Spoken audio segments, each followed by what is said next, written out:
Do you have like a space heater? I do. Why? 'Cause I'm sick, Ben, and it's warm, and I I thought can't you start a fire in my house. I thought you lived in a big fancy house. You don't have central heat? I'm right next to the central heat, but sometimes I want more heat directed specifically at one part of my body. What part of your body? Mostly my feet. If your feet are like ice cubes right now and you need a space heater because, your tootsies are cold, that's kind of like what Rin went through in the long march to Dog Province. Are you so hungry you could eat another human being? I forgot about that. Oh my god.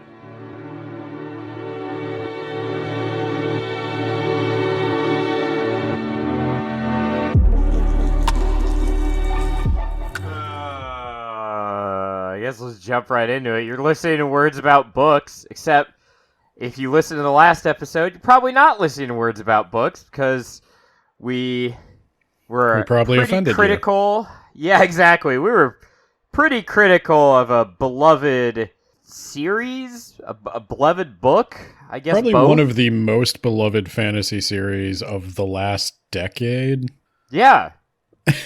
which we didn't feel ended on the strongest note. Though I did say I gave it a generally lukewarm positive review, and after having edited the last episode, I realized I sure didn't sound like I gave a lukewarm positive review. But I think the one thing both of us agreed on is that part 1 was the weakest part. And the book is separated into 3 parts if you didn't know. So part 2 is some of my favorite stuff. And I'm gonna disagree with you. I hope I could but we'll go through that. I just hope I could be a better foil to your negativity this time, rather than just jumping in whole hog and making all your points for you. Yeah, that was really helpful of you. I appreciated that. I bet you did. Yeah, I guess I have to once again reiterate, we liked the first 2 books. We're trying to analyze this and figure out what worked and what didn't work. And I'm trying not to be a nitpicking asshole, but I felt like the majority of this book did not work for both a standalone book and for the conclusion of a trilogy of books, starting with the Poppy War and continuing with the Dragon Republic. So the key question I think I want to focus on for these next 2 parts, because we both agree part 1, it's filler at best. Filler, yeah. For these next 2 parts, the question I want to focus on is, did the Burning God ruin the series for you? Having finished it now, would you not recommend starting the Poppy War? Yes. I don't think I'm there. The end. So that's the difference. Thanks for listening. We'll see you next week. So for anybody who made it through our thrashing of part 1 and is still listening to us, I'm going to take the opinion that I would still recommend this series, and Nate is going to take the opposite. Yeah. All right. You want to jump right in? Do you want to continue to do the summary? I suppose I can, unless you want to read what I wrote. Not really. So we're gonna start with a quote, because part 2 starts with a flashback. And then once you're done, I've got another quote for you. Before humans lived on this earth, the god of water and the god of fire quarreled and split the sky apart. All that shiny blue ceramic cracked and fell to earth, and the earth in its greenery was exposed to the darkness like yolk inside a shattered egg. Well, here's my quote. One will rule, one will die, one will sleep forever. You remember that quote, Ben? You remember that prophecy, Ben? I do.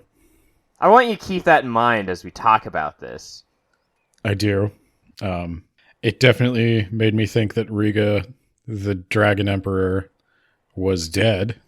Yeah, it had this way of making you think, okay, one will rule, that's obviously Daji. One will sleep forever, that's obviously Zhang. So the other guy's dead, and we won't ever see him again. Yeah. So keep that in mind as we trek our way through this part, through gigantic hollow mountains, Ben. Just keep that in mind. Keep that in the back pocket there.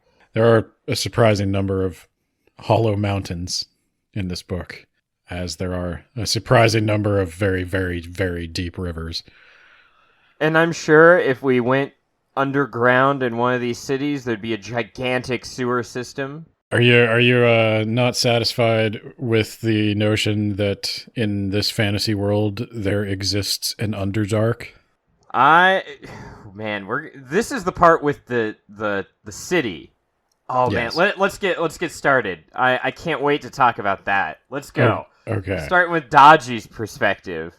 Yes. So part 2 is a flashback from Daji's perspective. We learn that Riga, the Dragon Emperor, is insane now, having ruled for, I guess, a decade or couple two. Months. I don't know. I can't tell. Well, this all happened 20 years ago. He's probably ruling for like a month or two. Okay, so I did realize, in fairness, I did realize as I was going back over this that the last invasion from Mugen was 20 years ago. Right. But the war that the Trifecta fought against the Hesperians could have been before that. Could have been. So it could have. I still think the point stands that it was not enough time for religion to have faded into myth and mystery. But the same criticism can be leveled at something like Star Wars. I was gonna say, you know how no one believes in Jedi, and 20 years prior they were just cops. They were on the council. So we rejoin the Trifecta on the night that Mugen burns Spear. And Riga is watching this with delight. And Daji is terrified of him. We learn that where once Riga had used his incredible power to bully others, he is now turning that inward on Daji, who he is romantically involved with, and Jiang, who he thinks of as a brother. She asks Riga if Jiang knows about the burning of Spear. And Riga says that he has requested that Jiang join them presently. And Daji thinks that's cruel, because Jiang has a soft spot for the Spearleys. And it is strongly implied, though not quite outright said, that Jiang and the Spearley leader are romantically involved and perhaps have had children. And that perhaps one of those children is Rin. Yeah. And so when Jiang sees what Riga has done, as it is implied that Riga is responsible for the burning of Spear, he flies into a rage. He attacks Riga, but Riga just basically opens his hand, and the sheer force of his will knocks Jiang to the ground. Jiang unleashes the monsters from behind the gate, which Riga then cuts through like paper tigers, and Jiang is still not dissuaded. This is going to end with one of them dead, probably Jiang. And before they can finish the fight, Daji jumps between them, puts her hand on their chests, speaks some words of incantation, and seals both of them. And presumably, Riga's dead, right? Because one will rule, one will die, one will sleep forever, right? The last thing she hears as she seals them is the echoing voice of the woman who made that prediction. One will rule, one will die, one will sleep forever. That's actually in the chapter. She probably shouldn't have brought that one back up, huh? I'm not as attached, I guess he didn't, I don't know. I guess you could interpret the prophecy as Jiang's true personality was asleep while Riga was in basically a death state. I don't know. One will die, one will die, one will also die. That's my prediction. I guess that didn't sound as good. It did lack a certain poetry. Also, I always had to wonder, how many people were on the Isle of Spear that it could be destroyed just overnight? To the last man. I'm going to say it was probably only a few miles in diameter. At least that's the way it sounds. It does sound like a very tiny little island. Maybe 10 miles in diameter. I don't know. It does seem like a very small place for an entire separate race and culture to evolve. I will give you that. But I'm not... This is where I'll say nitpicky. I will say your dislike of part 1 has made you nitpicky. I will because you didn't have this problem before. That my lack of faith in the author has made me go and look at this book through a new lens and go, wait a minute, hold on. You didn't have this problem in the other books where you also knew that Spear was destroyed in a night. This is true. So those are also better I'm just books. saying, I think it's a nitpick. No, you're right. You're right. It is nitpicking. And I'd like to blame Kuang on that. All right, so let's move forward. Do I have to edit in the CinemaSins ding? Yes. Yeah, you have to at this point. So that's chapter 1. Next chapter is just a Hesperian memorandum. It implies that the Hesperians have devised a weapon from their experiments that can even overcome the Spearly, which, this is my nitpick, is, again, Rin creates a wall of flame in a 50-foot radius. Not even the Spearly can overcome this. You know, a bucket of water is all you need, right, guys? Soji points out that it's dangerous for Rin to always take point in every fight because like a stray arrow or spear could just take her out. And I will say, going back to the Star Wars analogy, it's the kind of like, why doesn't anybody ever just shoot a standard gun at a Jedi? Because their laser sword's just going to melt that lead into their face. Because they would use the Force and dodge out of the way. As part 1 ended with Rin being taken to the Chulu Korok, so part 2 begins with Rin. Why don't they just have hoses and buckets? Like, let's just arm our whole army is just going to have a big bucket of water. All right, let's go. What are we doing? We're going to the Chulu Korok with Daji and Rin gets put inside of it, and then Rin gets to feel what it's like to be inside of it. It's not pleasant. Yeah, so we get the first real look inside the mind of somebody who's actually encased in one of these plinths. And it is a state of total sensory deprivation. You are fully conscious, but unable to even breathe. And you are just trapped in this state between life and death with nothing but your own thoughts. And we all know, as Rin is constantly avoiding thinking about things lest she shatter, that is an uncomfortable place for her to be. She had to think about all those civilians that she melted the eyes out of, and not her brother though. Who? Well, Rin is encased in the Daji kills their captors, and she frees Zhang, and then she frees Rin. The whole thing with her putting Rin in the plinth in the first place was that it was just funny. And I'm going to tell you why I like part 2, and why I will actually defend this pretty hard. Daji, Zhang, Rin, and Kite are the dream team. This is the cast I wish we had for the entire book. And the reason I am going to rail against it is that this is basically an entirely different book. And if you wanted to do this, it should have been more than just the middle part of this book. I think it can be... Yeah, I agree. I wish it had worked its way throughout the middle book. I think the beat is correct, though. I think it needs to, like, shock you back into reminding you, the war is not won yet. And then it needs to give you this breather to sort of process everything that's happened. And then it really needs to take you to a low point and then back up. But the connective tissue between part 2 and part 1 and 3 is not as well developed as it could be.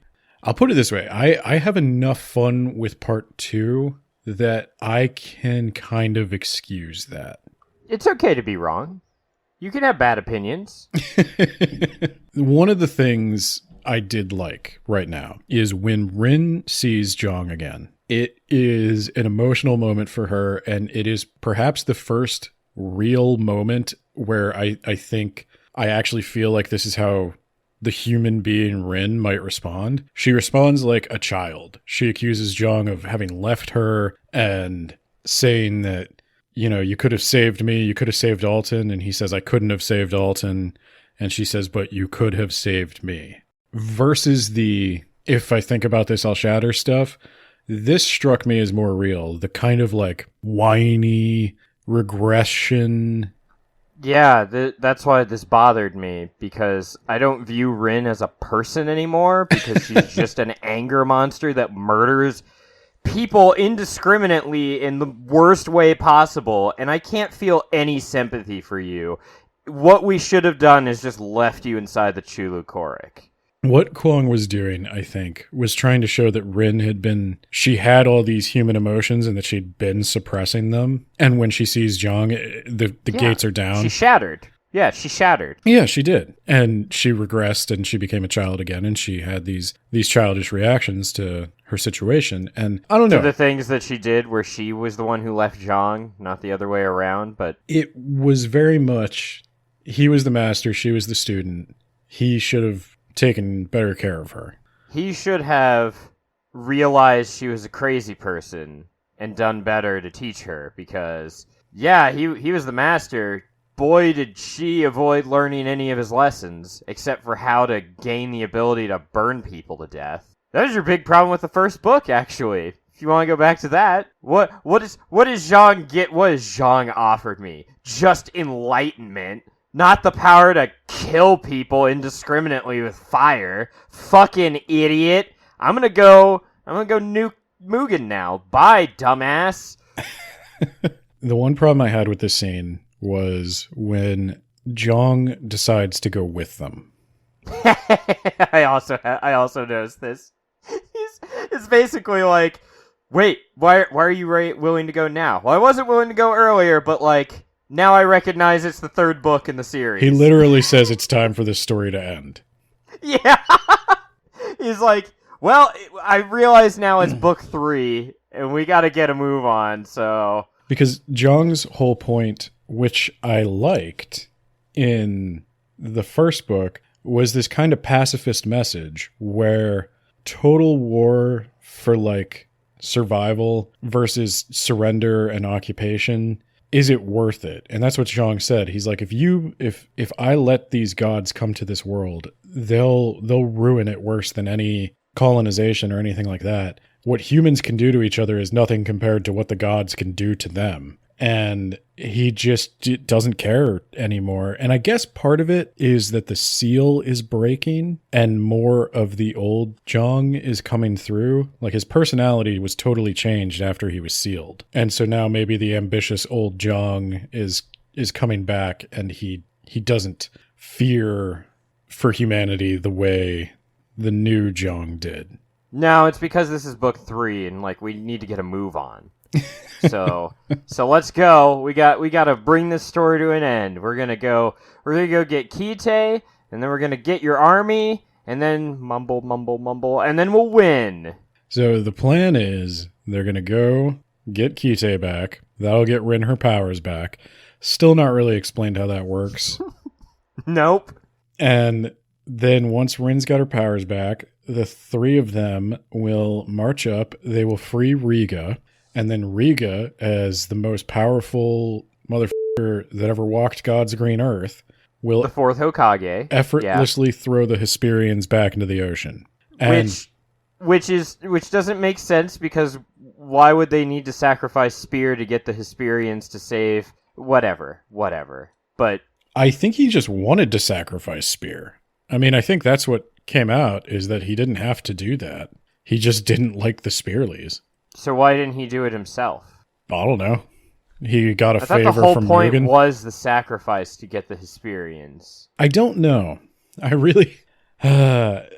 So we went from let's get an army of shaman to let's get this one guy, and like, I'm sure he'll be cool now. Like 20 or 30 years ago or whatever, he was kind of a crazy person who beat and abused us. But maybe 20 years of being effectively dead or whatever, that'll make him better. Do you think she is going for some kind of parallel between Daji, Jiang, and Riga and Naja, Kite, and Rin? Maybe. I kind Do you of think is there anyone that's gonna tell them that one will die and another one will die and the other one will also die?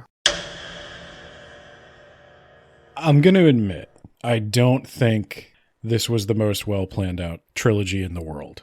But Good job, George Lucas. You're moving up the list. I didn't say that. I don't think it's as bad as the prequels. Yeah, no, I don't either. I definitely think the first book is a reaction to something. I've described the other books as being raw emotion. Like Rin is just kind of a raw nerve ending, constantly exposed to pain and hate and all that stuff.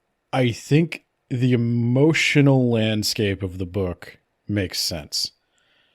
The plot, if you take it as kind of an impressionist painting where the lines are fuzzy, I think it works. And that's why I still gave it a positive rating. But I understand reaching the point of story collapse because you're right. We've been crossed and double crossed and triple crossed so many times. And the tragedy of Spear, actually, it was this. No, actually, it was this. Like, you thought that lie, you thought that the cover-up was bad. Wait till you find out that that was a cover-up for this. And I get that.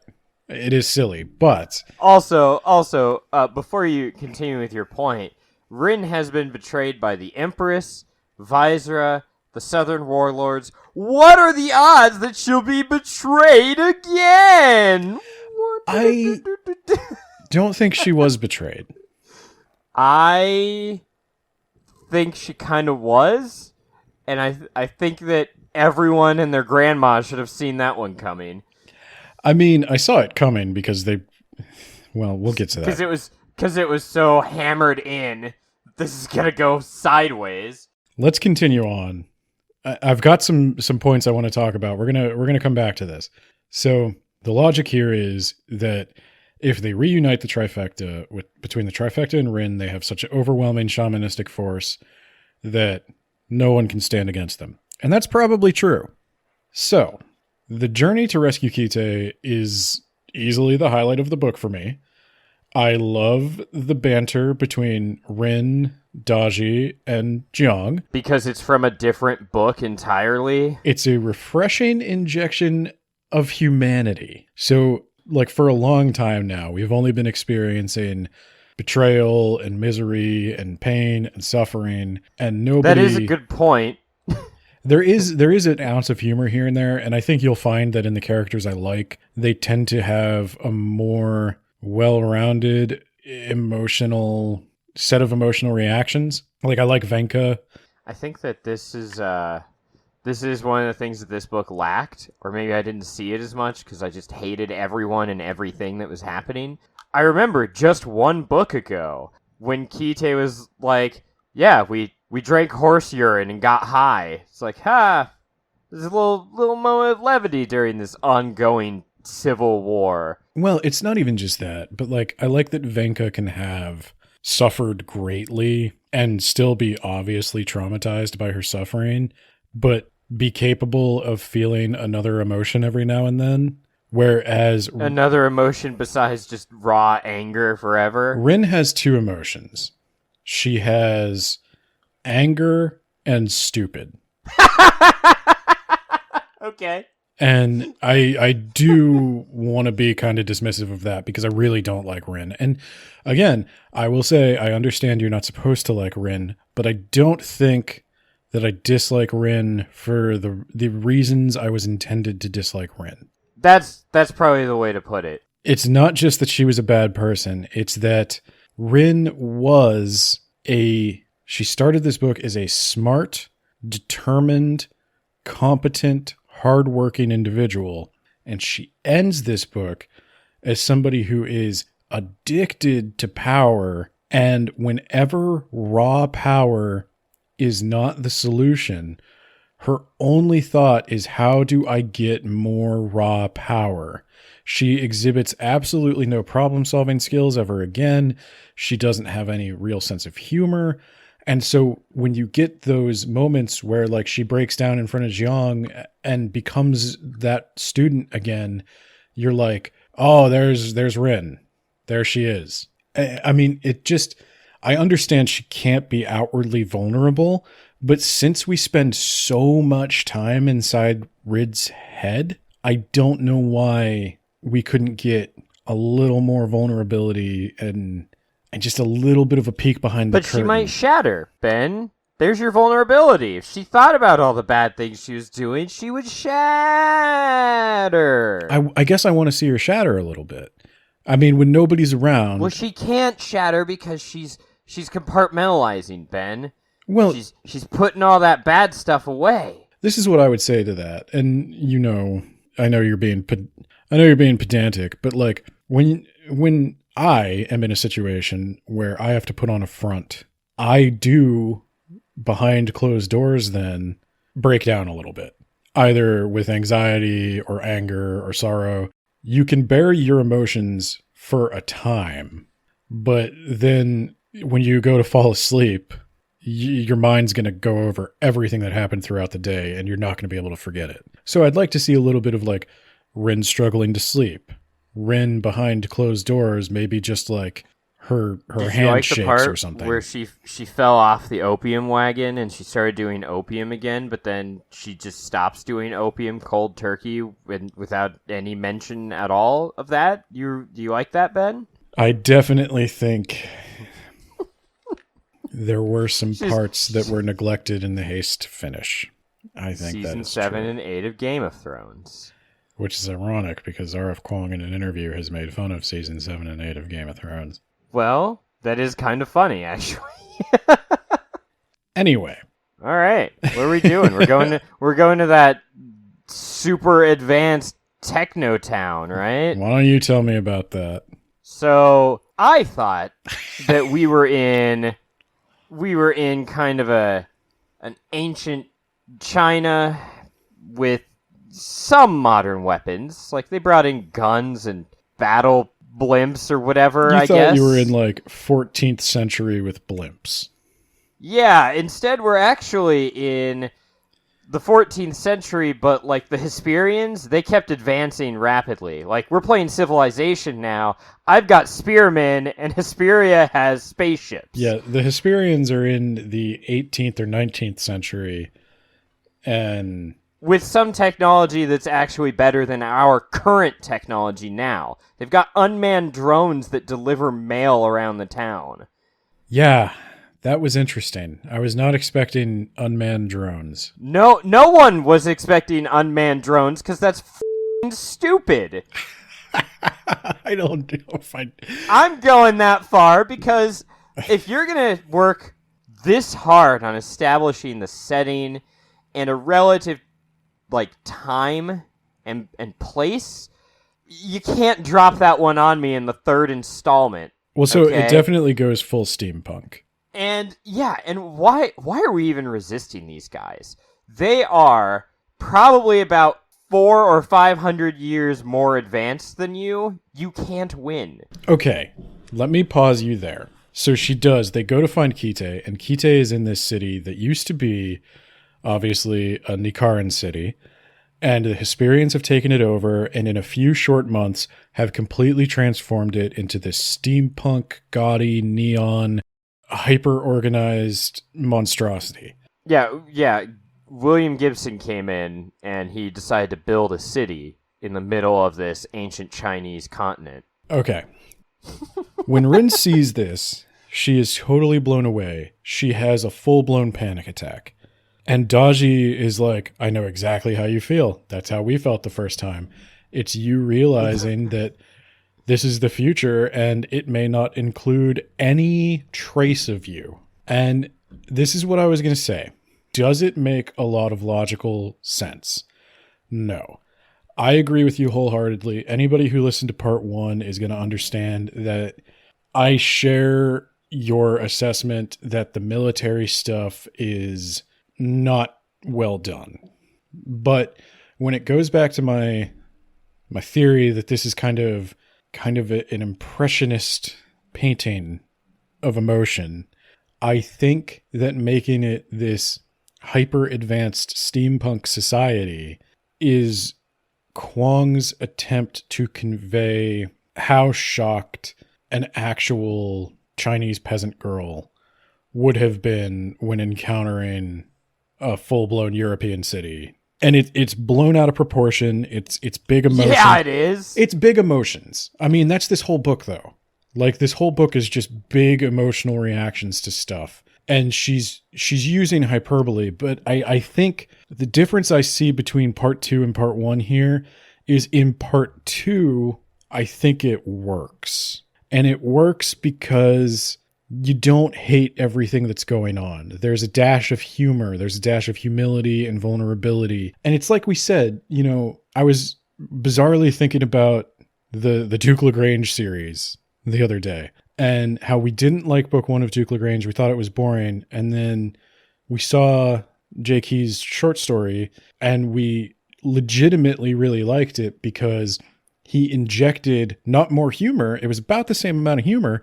He injected vulnerability into the main character. And that gave you a hook to really experience everything that was going on. And I think that's what part two does. It gives you hooks. These are people who are not so unlike you. I think very few people can relate to the Rin of part one because she just doesn't read like a normal human being. Even a normal human being who's experiencing extreme trauma and pressure. But in part two, through Daji, I think Daji is actually, I wish she was the main character. We were talking about this. The trifecta would make a better story than whatever the hell Rin is doing. I agree 100%. My biggest problem with part two, besides the fact that it clearly was not set up in book one or book two, my biggest problem with part two is it feels like it's a different book. And I guess I could say I enjoyed part two, but when I look at it as a whole, with part one and part three on either side, it's a fun little part of this book that doesn't accomplish really anything to set up part three, and it really doesn't. And I mean, I was going to say it doesn't come off of part one, but part one was just filler and probably didn't need to exist. I agree 100%. The trifecta would be a better story just overall. The trifecta definitely, and I think part of it is it's easier to outline broad emotional beats than it is to actually write a story. We know that very well. But the trifecta has nothing but setup and payoff. They set up that the trifecta are these super powerful people, and then you go backwards and you find out that, of course, they were war orphans who acquire power, who are corrupted by power, who lose their power. Yes, it's Rin's story, but better. It is. I agree, actually. I would rather... All right, add in the CinemaSins, the ding. Having seen all of the Poppy War, I would like to know more about the trifecta. And I'm going to go ahead and say I suspect more of the trifecta story was added to these books as they went on. I think that Daji especially is a much more compelling character than I think Kuang realized she was going to be. Because Daji, she seems like this pretty hypnotic viperess, like she's a snake. But then you find out, well, she's barely holding it all together behind the scenes. She's lost her found family, and she's the one that destroyed it. And she destroyed it to stop them from killing each other. And there's all this tragedy in her past. And she's just so much more interesting than Rin. And even Zhang, and even Riga, I think. If Rin is anyone, it's Riga. Yeah. No, I agree 100%. And I think that they're all more interesting than Rin is. And they've got a better story. And oh yeah, I think they've got the story that Kuang kind of wanted to tell, where it's someone who is in a position of like helplessness and they've got to get power, and oh shit, that power actually corrupts you and it turns you into kind of a monster. You're trying to do something good, but I don't think this book started as a cycles of violence kind of story. No. But I don't think so either. I do think it evolved that way. And I think that I think that's a generous way of saying it. I would say I think it stumbled ass backwards into that. So Kuang said something in an interview that I totally relate to, and you're going to relate to as well. Part of the reason she was not looking to revisit the Poppy War world at this point in time was she felt a little daunted by having grown up a bit and having been stuck with stuff she set up when she was 19. Yeah, she just needs to put in a chapter about Royce going in there to sabotage the shield or whatever, and that'll help you set up the next book. I totally get that. That she wrote this story as an emotional reaction to history. Right. And I think we've gone over that. And she's grown up, and the story has grown up with her a little bit. And she doesn't know how to steer it to where it needs to go. And she's like, well, I'm obligated to do a third book, so let's do that. Let's get that out of the way. Danny starts burning down the Red Keep or whatever, and I guess we all listen to Peter Dinklage tell us that we should have democracy or whatever. Oh no, we're going to have Bran as the king. And that's how this book ends. Bran wheels in from off stage, and Rin's like, you're going to be king now. So they find Kite being held in a church. And I'm not going to bore you with all the antics that happen. It's actually, I don't know, it's kind of funny. But basically in the basement of this church, there's this big series of holding cells and God knows what else. There's probably laboratories and stuff down there. And Rin finds Kite completely unharmed, which surprised me because I thought he was being like chemically knocked out. I thought that's what that memo was about, that they figured out that they could... Nope, not at all. They could somehow block Kite's connection. Anyway.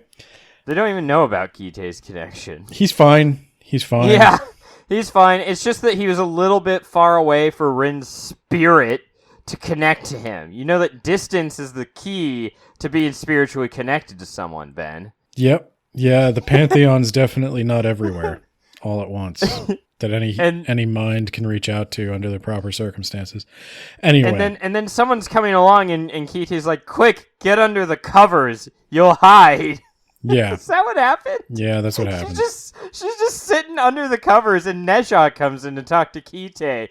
And Nezha at no point goes, is that a person under those covers over there? You know that I'm not like 3 years old, right? Like, I'm going to say nitpick. I'm going to say the room must have been arranged in some way that it was not obvious that there was a person I don't know about that. You got to give me more than I hid under the covers. I'm going to say nitpick. I'm going to say that's kind of a boneheaded thing. If you're in a jail cell, right, and it's a pretty it sounds like sparse room.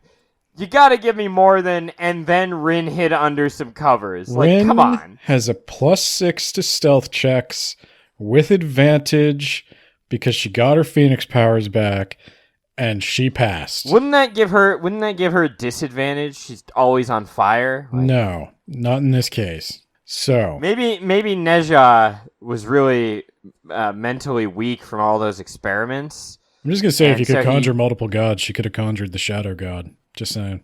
Yeah, too bad you can't conjure multiple gods. You can only get one. There are 64. One of them picks you. How do they pick you? We'll answer that in part 3. But the answer is fuck you. Don't think about it, you fucking idiot.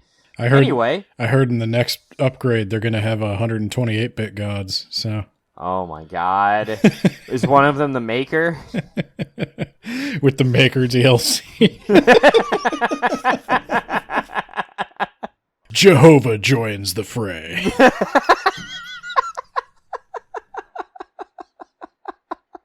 Alright, Rin's hiding under some covers and Nezha's talking to Kite. And Nezha's like, Neja's like, Rin is talking the Southerners into this all-or-nothing thinking. Like, it's really dumb. We would accept a surrender, but they just want to keep fighting until they're all dead. Okay, I'm going to call some bullshit on you. That is, like, so he says that. He's like, if Rin would just come to the table, we'd let her keep the South. And it's like, Neja, you stabbed her in the back out of goddamn nowhere for nothing. You are not letting her keep the South. You are full of shit. Well, he did say, don't turn on the Phoenix powers and they'll let you live. Yeah, that's true. Yeah, and she was like, you, I've got all the power in the world. I'm gonna burn people until their eyes goop out. Oh, my back. Oh, you literally stabbed me in the back. He literally and metaphorically stabbed her in the back. That's what I told you. It's a raw emotional book. There is nothing that sums up the Poppy War trilogy better than the metaphor for stabbing someone in the back being stabbing them in the back. That, you know what? That was so brilliant. I'm giving points back. But anyway. Yeah, giving points back to the good book. So we find out that Neja is desperate. He needs help. He is trapped in a situation with no way out. He's the only person who seems to be working to stabilize the nation, but between the warlords and the Hesperians, he cannot gather enough economic or military strength to enact any of the resolutions needed to save this country. And Kite is like, too bad, man. You made your choices. Get out of my house. And Neja eventually leaves, and they all succeed in escaping with Kite in tow. And we get some more traveling conversations between Rin and Kite. And these are, I think, some of the most interesting points in the book. We kind of went over it already. But when Kite is basically confronted with, they are so technologically beyond us, I don't think we can win. And he wonders... oh yeah, June's dead. Oh yeah, and June died off screen. He's dead off screen. Anyway, who? No, I have a series of quotes called "F you for caring about the story," and one of them is the Republic's pretty much conquered the North. Jun's dead, by the way. They flayed him alive on a dais a few weeks ago, but there are still a few provinces holding out. You. Yep. Yeah, you know he could just died like last book then. So they eventually come to where the remaining Southerners are holding out in a different mountain fortress, and they're in a pretty good defensive position. The blimps can't bomb them, what with the mountain, and they can't attack from the ground because it's too well defended, but they are starving to death rapidly. And this is kind of a foregone conclusion. But what the Northerners don't know is that they've got a Zhang. Oh, well, it's a good thing he decided to come along, or else this would be kind of a exercise in futility. And I'm going to let Nate describe the next bit because this is what he's been waiting the whole time to do. I'm going to let Nate describe how Zhang breaks the siege. Oh, was there more to it than he opens up a gate and a bunch of shadow demons go out and destroy all the aircraft? Isn't this your whole big spiel about it being Naruto? No, that's well, I mean, that's the whole book, but also part 3 when she's literally fighting Neja at the Valley of the End or whatever the it was called from Naruto. But yeah, he walks. Oh yeah, he just walks out in the middle of the battle, like like he's a fucking superhero or he's the main character in a manga or whatever. He walks out casually to the battlefield, no care in the world, no thoughts, and then he just, he opens up the gate and wipes out the entire Air Force. doesn't he? He also has like maybe a smirk or something. I don't know. Is big dumb. God damn! I can't. You reminded me of this. It's just making me angry, Ben. There are very few things in this world that don't just make you angry. I don't know if you've been paying attention to any of the content we've put out in the last 3 years. I haven't. It's 75% you screaming at a cloud. So Rin, having broken the siege and saved the day, so he goes out to the field, right? All I knew, sunglasses. I couldn't get you to f***ing describe this. All I had to do was start talking so that you could interrupt. I left huge gaps for you to describe this, and you don't say a damn thing until I start talking. Yeah, that's what I do, mother. So he goes out there, his sunglasses hanging low, he's got a lit cigarette in his mouth, he's like, nice Air Force. Sure would be a shame if someone were to unleash the demons of hell on it, and all these shadow creatures come out and just effortlessly cut through them. And, oh yeah, one of them happens to have Visera on there. Is that where you're going next? With Visera? Remember him? That big villain from the last book? And we're meeting him in part 2. So surely he's gonna get away, right, Ben? Right, Ben? Right? He gets away here? I actually forgot about Visera. I know you did, because you were just about to talk about going into the caves. Yeah, Visera, that villain from the last book, who was so prominent in the last book. Ben forgot about him, because he was here for like 4 pages. He was in an aircraft that gets attacked by Zhang, and it crashes, and Rin goes up to him, and Visera's like, You're gonna end our entire race, you f***ing idiot girl. And she's like, go to hell, and she kisses him, and blows fire into his lungs, and burns him from the inside. And he's dead, and we never hear about or speak about him again. Neja doesn't even bring him up. Like, we just move on. He went to the same place that Kasegi went. After Who? Rin kisses him, she just goes, who? Okay, I do want to talk about the fire kiss, though, because you know, Kuang had a good sit down at her kitchen table with a cup of coffee or something and was like, I gotta think of the most brutal way to kill this guy. And like, I can almost guarantee you there's like little drawings or something of like, what if I singe his, no, I already did that. What if she just grabs him by the nuts? No, I already did that. What if she blows fire down his goddamn esophagus? Yeah. Yeah. She starts flexing. Yeah. Alpha chat. Rin goes into the mountain and takes complete control of the southern forces. She does this by executing the monkey warlord and taking Soji, forcing him to confess to a crime I don't think he committed. No. And then throwing him to the crowd to be torn literally, not figuratively. I guess also, though, kind of figuratively. It's another one of those metaphors where he was both literally and metaphorically torn limb from limb by the crowd.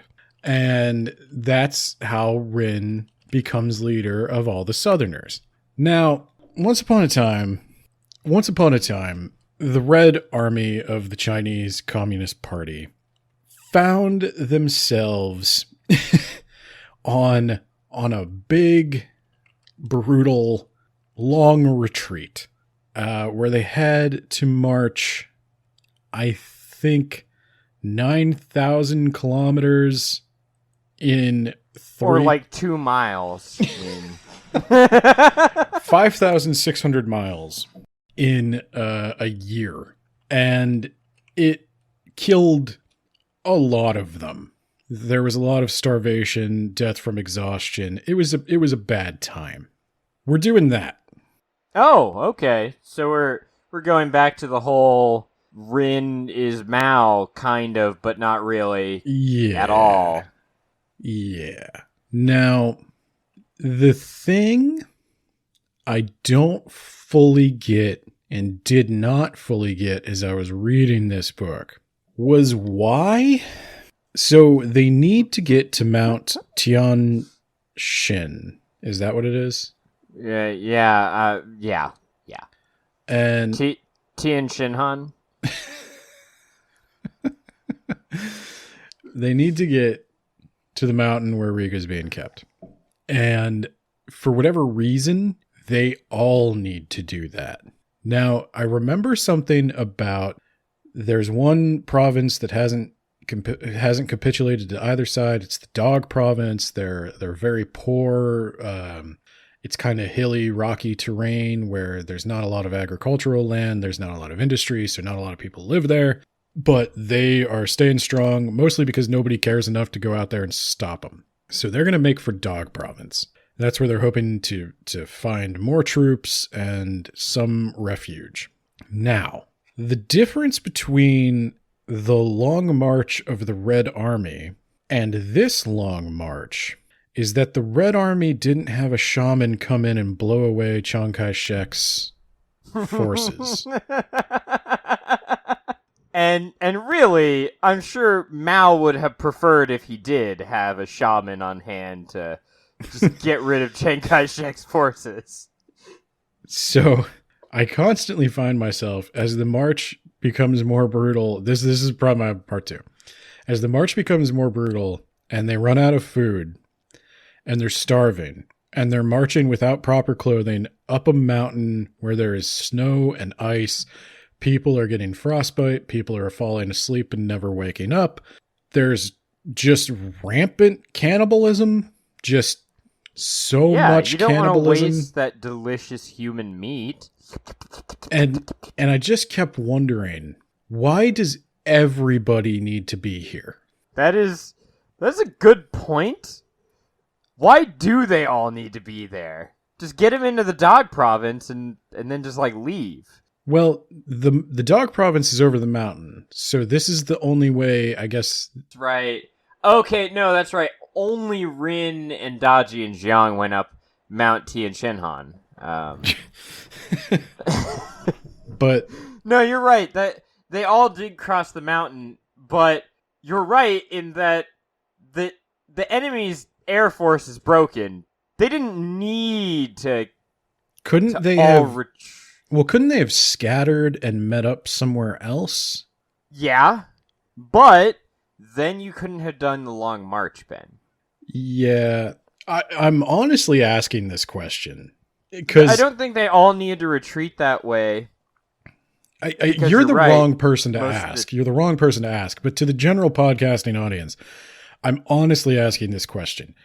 Is there a reason we needed to do this? I know why some people need to go to Dog province. But is there a reason that the rest of them couldn't have escaped, scattered to the four winds, and promised to rally to Rin's battle cry later? Yes, because we're in a war, Ben. Well, I'll put it to you this way. When you're in a war, you gotta keep fighting and fighting and fighting forever. I'll put it to you this way. There is no way in hell I would have followed Rin up this mountain. And I'm shocked. Well, that's because you are a dirty, filthy atheist, and these people rightly recognize this is a goddess, Ben. It's a goddess. Yeah, well, you know what? I don't have much use for goddesses of fire. Yeah, you do. She'll keep you warm when you're freezing to death on that mountain. Oh, wait, no, she won't, actually. She actually does not use her powers to light fires or anything. It turns out the Phoenix kind of sucks. He's like the weakest of the 64 gods. Like all the other gods pick on him because he could only shoot his flames 150 feet. And well, she's ice and water will easily annihilate him. You throw a bucket of water on the Phoenix, he's down for a week. Okay, yeah. You put him in a freezing temperature, he can't turn on the juice. It's sad. Is what it is. I guess my point is... I just want to put it this way, Ben. I would pick on the Phoenix, beat him up, steal his lunch money, and shove him in his locker. I guess my point is, I don't think we needed to do this. I'm glad we agree. This is a lot of pages of people walking and eating each other and freezing and walking. And it's like, There is one point where I kind of rolled my eyes a little, and I don't know if I should even say this, but it was when the two little girls Rin takes under her wing.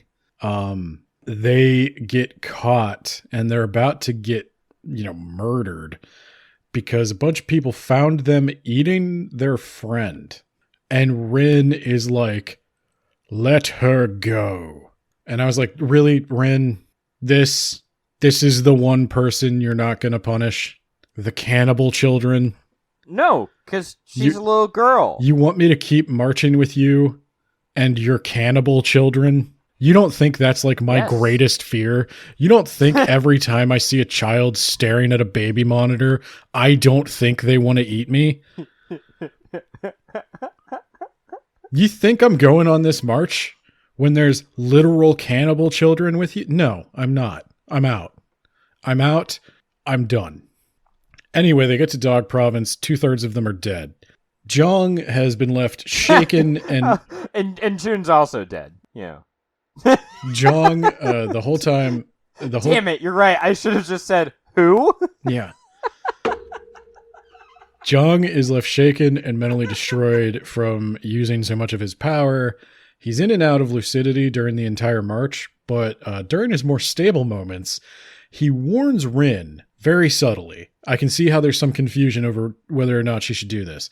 He warns Rin that you cannot wake Riga, don't trust Daji, kill her, kill me, I don't care, do whatever it takes as long as you don't wake Riga. And Rin's like, who? So Rin gets to Dog Province, where she finds Chagan.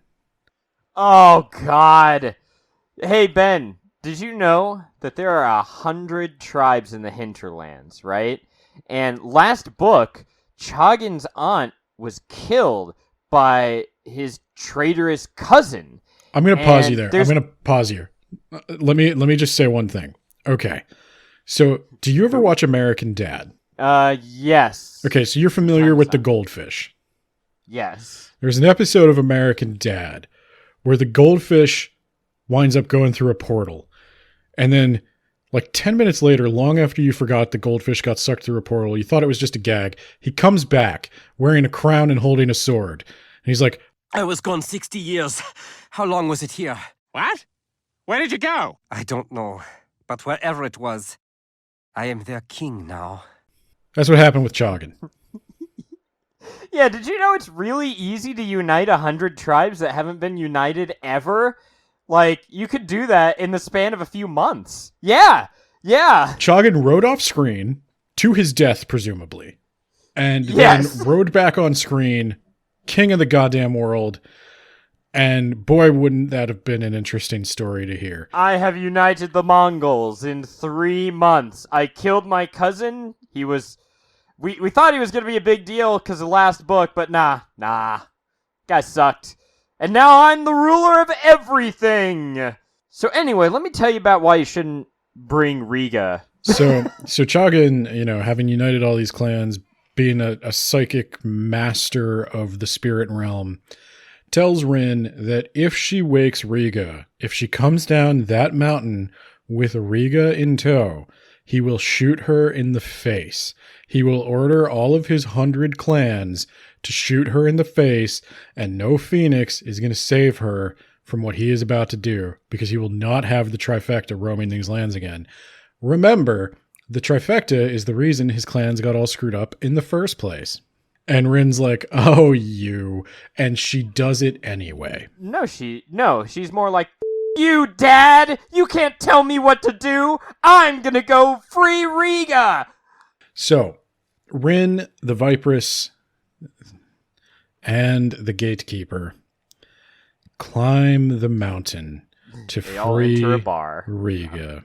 They are chased by dirigibles, and they manage to lose them in the mountain's supernatural mist. Rin does finally wake Riga, and it turns out that he is every ounce the abusive asshole that everyone warned her he would be. He refuses Who to would have work. thought? He refuses to work with a Spearly. He beats the shit out of Daji for even suggesting that. He beats the shit out of Jiang. He tells Rin that he hates Spearlies. He's the one that killed Spear. I hate you. I'm going to kill you. You were an idiot to wake me up. I can't believe nobody warned you about this. And then he goes to kill her. But Jiang, in a bizarrely complete character arc, saves Rin. The thing he couldn't do for the last 3 books, Jiang jumps in and he finally makes a decision. He saves Rin. He stands up to his abuser and he tells Rin, call them. And Rin sends a huge stream of fire up into the sky that breaks through the mist and shows the Hesperians exactly where she is. The Hesperians then drop every bomb you've ever seen, and they blow up the mountain fortress, but then the trifecta fights back and they blow up the Hesperians, and they all blow up, and that's over now. We're done. Who? The trifecta's gone, the Hesperian fleet is mostly gone, and now Rin is on the offensive for part 3. One will die. One will die. One will also die. You're all going to be hit by bombs. This is my prediction. You know, in almost every story where somebody dies and you don't see the body, they come back. Not this one. No, Rin was like, I wonder if they made it out. And someone just point blank says, nope, they're dead. Move on. Trifecta's gone. The trifecta, June, your brother, who? And my cousin Bector, I guess that was his name. They're all gone. They're just gone. Move on. Yeah, it's I was very surprised when it went that way. So I told you when I read part 1, I was texting you the whole time. And I was reading part 1 and I was like, oh, this has lost a star for me. I was like, I wish I could give this 5 stars, but I can't. When I read part 2, I remember texting you like, it's pretty solid so far. I was up to the point where Jiang had rejoined the party and where they saw the Hesperians, and I was like, it's actually okay. It's getting a lot better. I was nervous there for a minute. It's getting pretty good though. And then they blew the trifecta up. And I was like, one of the things that makes it not satisfying is a lack of setup and payoff. Because this wasn't Rin's ultimate plan all along. She just stupidly fell ass backwards down a flight of stairs into this, oh, I set the trifecta and the Hesperians against each other, and I had them destroy each other. I'm a smart person. Instead, it was just like, oh, I guess I won.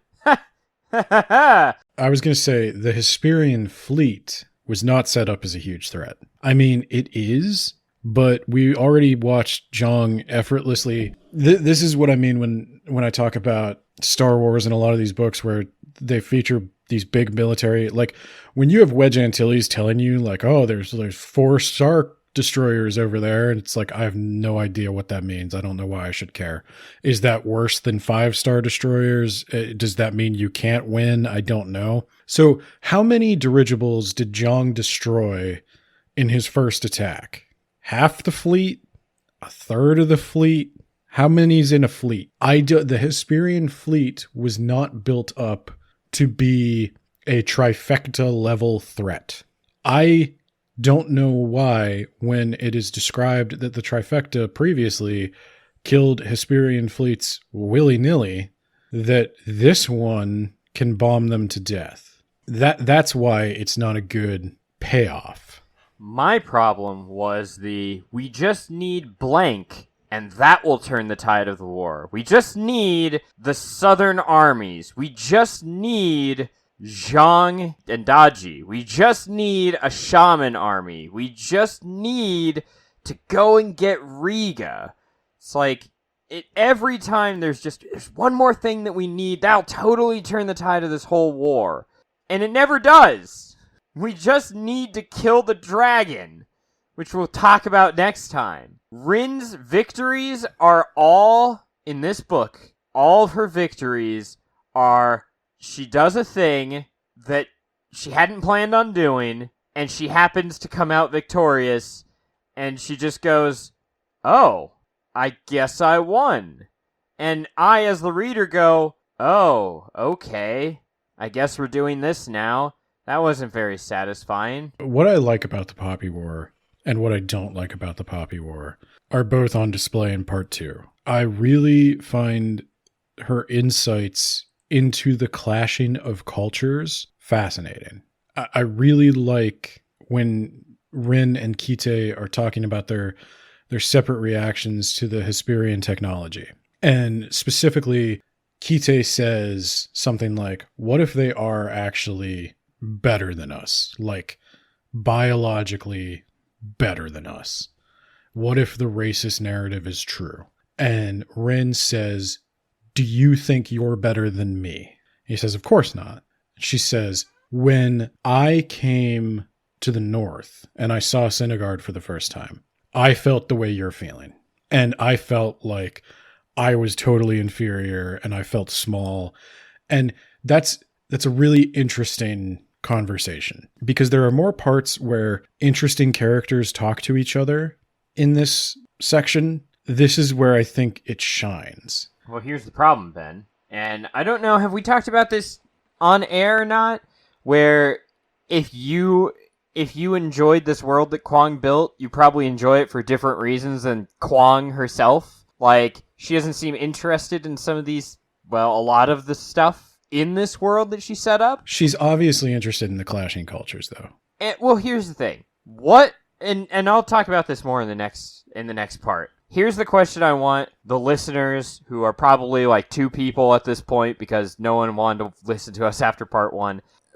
What have the Hesperians done that have made them significantly worse than anyone else? I think that's a question, though, that the book asks and answers by the end. And I think that is the core of the Poppy War by the end.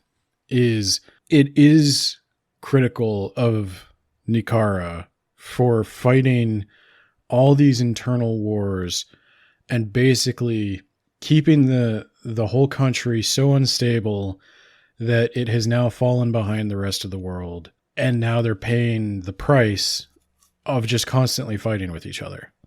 They've been tearing each other down for so long that now they're going to wind up in a spot where they lose their autonomy. And because there are people literally starving to death, and Nikara in the end is going to, or not Nikara, Hesperia in the end is going to be the one that provides the food. I think the book answers the question of it's not all bad, that Hesperian rule is better than Rin's rule. I think that relationship with colonialism and the emotional reaction to it is really what it's about. I think you're trying to find meaning in something that has very little. I don't think I'm being too generous. I do think too much time got spent on fan service. I think the story got away a little bit from what it was trying to say. And I think we got a little too bogged down in talking battles and shaman powers and all that stuff. There was a Reddit I saw that asked about, so what god or what power do you think Riga has? And my response was, that shouldn't be the point of this. Who cares? I haven't been very active in the Poppy War community, but I am 34 years old. I don't care what power Riga had. I don't care what made up cartoon character power he had. And I don't care who would win, Rin or Goku. I don't care about any of that shit. And I do think if you're reading the Poppy War and you're thinking about, oh, how cool it would be to be a shaman, I do think you've missed the point. Wouldn't it be cool to be a shaman? No. No, it's actually one of the worst things in the world for everyone. Yeah, I mean, this isn't even a case of like, that is a point of favor for Kuang though, that being a shaman is legitimately unattractive. This isn't like a vampire thing, where in every vampire thing, you're like, the vampire is always like, I'm a monster. Why would anyone want this? A sexy monster. I'm a sexy monster with absolutely no drawback, and sometimes I don't even have to kill people. Whereas to be a shaman, you have to be a drug addict that's eventually going to die of it. Brutally. If you're lucky. And it's painful. And it hurts. And you're barely in control of your own goddamn brain. And that is unattractive. So yeah, if you're sitting there thinking about how edgelordy and cool it would be to be a shaman, then yeah, I'd say you've missed the point. And I do think we got a little bogged down in the battles, in the war stuff. And I think the book suffers as a result. I think I definitely sense that there are moments where Rin, like when Rin talks to Kite about, do you think you're better than me? That is such a good question to ask and so poignant and insightful that I cannot believe it came from Rin. And so I do think the character of Rin started out as kind of a character that Kuang herself could really inhabit. And then I think as Rin went on to the planned conclusion of the series, I think Kuang struggled to find Rin a little bit. And I do think there is some dissonance between the character that made it to the page and what was intended. But overall, the stuff that is brought up in part 2 is some interesting stuff.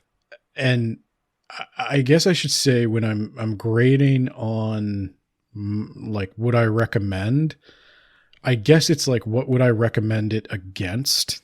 Like, am I going to recommend you read this over Star Wars? I think there's more substance to this than Star Wars. I'm sorry. Oh my God. You picked some low-hanging fruit. Well, I was going to say, would I recommend this or like like Jim Butcher cowboy hat duster wizard? Go read Leviathan Wakes. It's so much better. Well, there are so much better. You know, there are characters in that don't make me want to throw up, Ben. There are characters in that book that aren't just like, I fucking want to kill everyone. Ah! It's not going to be like my top recommendation. This has gone down from, if you read one fantasy book this year, I think it should be The Poppy War, to like, if you read 10 fantasy books this 24. year. If you read 10 fantasy books this year, I think one of them should be The Poppy War. But yeah, I mean, like, if you read the way we read, I'm glad this was on our list still. Yeah, I'm glad it was on the list because it was such a miss. It allowed us to get more critical and analyzing. I would still recommend The Last Command over this. Anyway, Ben. I don't agree with that. I'm sorry. except for the very end where Thrawn just kind of dies. That was kind of the one low point of that book. Thrawn and Jun are hanging out in villain hell there, talking about how they got done dirty. But yeah, it is about that time to wrap up the episode. So next week, we're going to finish our discussion of The Burning God. And then, Ben, we're going to talk about this podcast's apparently favorite author ever, Peter Clines. Oh, God damn it. I forgot about this.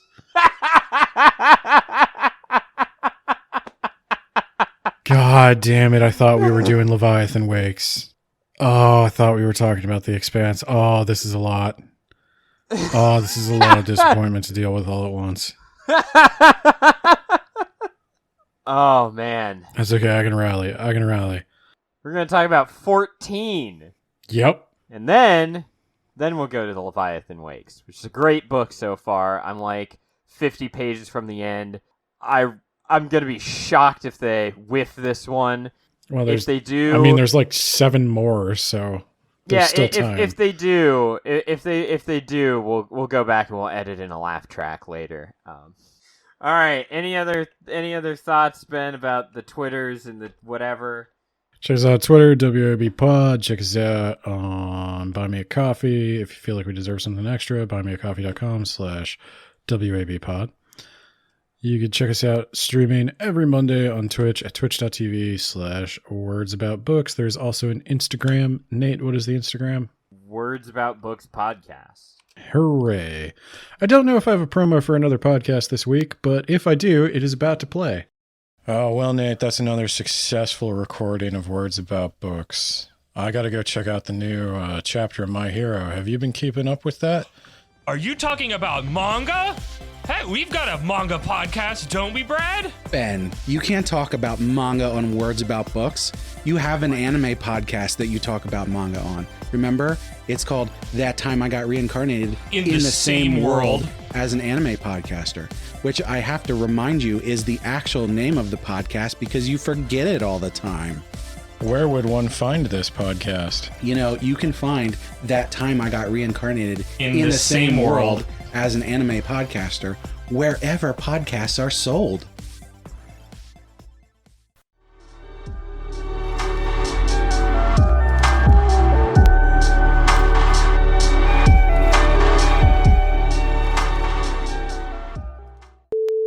Rin then goes into the mountain and takes okay. I dropped my phone. Also, Ben, we haven't brought this up yet, but we made a bet last year, and we're gonna finally figure out the winner of that bet next week. Are there any winners in this bet?